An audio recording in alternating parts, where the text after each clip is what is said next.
नमस्कार शेतकरी बांधवांनो, सर्वप्रथम आपल्या आजच्या व्हिडिओमध्ये मी आपला कृषी मित्र निलेश थोरात आपलं सर्वांचं सहर्ष स्वागत करतो। निश्चितच मित्रांनो, आपण शेवंती उत्पादक शेतकरी असाल किंवा कोबी उत्पादक शेतकरी, आपण या ठिकाणी बघू शकता की आपण आंतरपीक या ठिकाणी कोबी प्लस शेवंती या ठिकाणी दोन्ही पण घेतले। तर या ठिकाणी बघू शकता की पांढरी माशी दाखवते, या ठिकाणी पांढरी माशी आहे। त्याचबरोबर आळीचा सुद्धा प्रादुर्भाव कुठे ना कुठेतरी जाणवत असतो।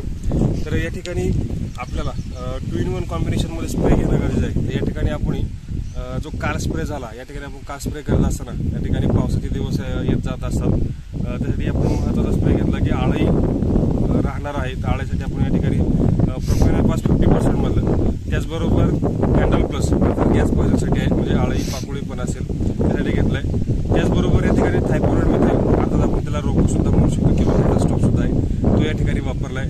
आणि चांगल्या पद्धतीने शेवंती रोप जे आहे ते शेवंती रोपाचे फुटवे चांगल्या पद्धतीने झाले पाहिजे, वाढ झाली पाहिजे, ग्रोथ झाली पाहिजे, त्यासाठी आपण या ठिकाणी बायोझाइम वापरले। आणि एक अमिनो ऍसिड प्लस या ठिकाणी जाणं गरजेचं आहे, म्हणून या ठिकाणी आपण इसाबियन घेतले।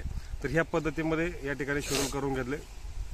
त्याचबरोबर जवळ आतापर्यंत महिन्याची अवस्था झाली, तर महिन्याच्या अवस्थेमध्ये या ठिकाणी आपण कोरोमंडलचे जे फर्स्ट ग्रेड आहे ते या ठिकाणी आपण 5 ते 7 किलो या ठिकाणी प्रति एकर दिलेली आहे। त्या पद्धतीने आपण ऍप्लिकेशन केलंय। निश्चितच ह्या पद्धतीमध्ये आपण जे येणारे पांढरी माशी असेल, आळी आहे, तुटुडा आहे, याच्यावरती चांगल्या पद्धतीने नियोजन करायचं असेल तर निश्चितच हे करणं गरजेचं आहे। आणि निश्चितच त्याच्यानुसारच आपल्याला चांगल्या पद्धतीने माहिती सुद्धा मिळालेली आहे आणि रिझल्ट सुद्धा मिळाले आहे। निश्चितच ही माहिती आवडली असेल व्हिडिओला लाईक करा, शेअर करा आणि आपल्या शेतकरी बांधवांना पाठवा। धन्यवाद।